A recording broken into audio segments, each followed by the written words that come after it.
महाशिवरात्रीचे वैज्ञानिक महत्त्व. दरवर्षी माघ महिन्याच्या कृष्ण पक्षातील चतुर्दशीला महाशिवरात्री येते.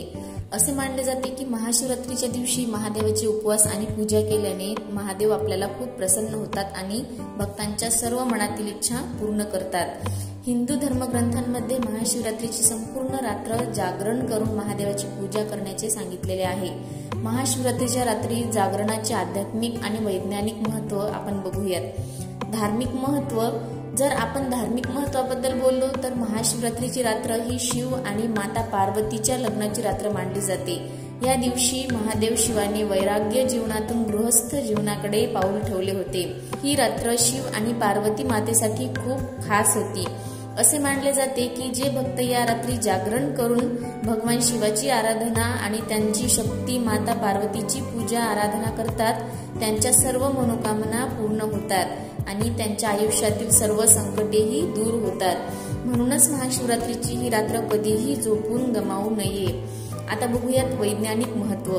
वैज्ञानिक दृष्टिकोनातून पाहिले तर महाशिवरात्रीची रात्र खूप खास असते. खरं तर या रात्री ग्रहाचा उत्तर गोलार्ध अशा प्रकारे स्थित आहे की मनुष्याच्या आतली ऊर्जा नैसर्गिकरित्या वरच्या दिशेने जाऊ लागते. म्हणजेच निसर्गच मनुष्याला त्याच्या आध्यात्मिक शिखरावर पोहोचण्यास मदत करतो. धार्मिकतेने बोलायचे तर निसर्ग त्या रात्री माणसाला देवाशी जोडतो. लोकांना याचा पुरेपूर लाभ मिळावा यासाठी महाशिवरात्रीच्या रात्री जागरण करून पाठीचा कणा सरळ करून ध्यानस्थ बसावे असे सांगण्यात आलेले आहे. महाशिवरात्रीची ही मासिक रात्र म्हणजेच महाशिवरात्रीची ही दर महिन्याची रात्र शिवरात्रीपेक्षा वेगळी आहे.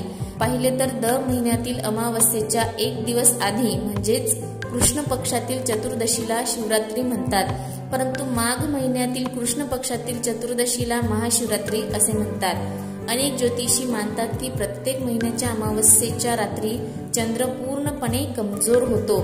अशा स्थितीत अमावस्येच्या अशुभ्र प्रभावापासून महिन्याचे रक्षण करण्यासाठी चतुर्दशी तिथीच्या एक रात्री आधी शिवरात्री साजरी करून शिवाची पूजा केली जाते. त्याचप्रमाणे हिंदू नववर्ष सुरू होण्यापूर्वी महाशिवरात्री पूजन केलं जातं, जेणेकरून क्षयग्रस्त वर्षाच्या दुष्परिणामांपासून नवीन वर्ष वाचता येऊ शकतं.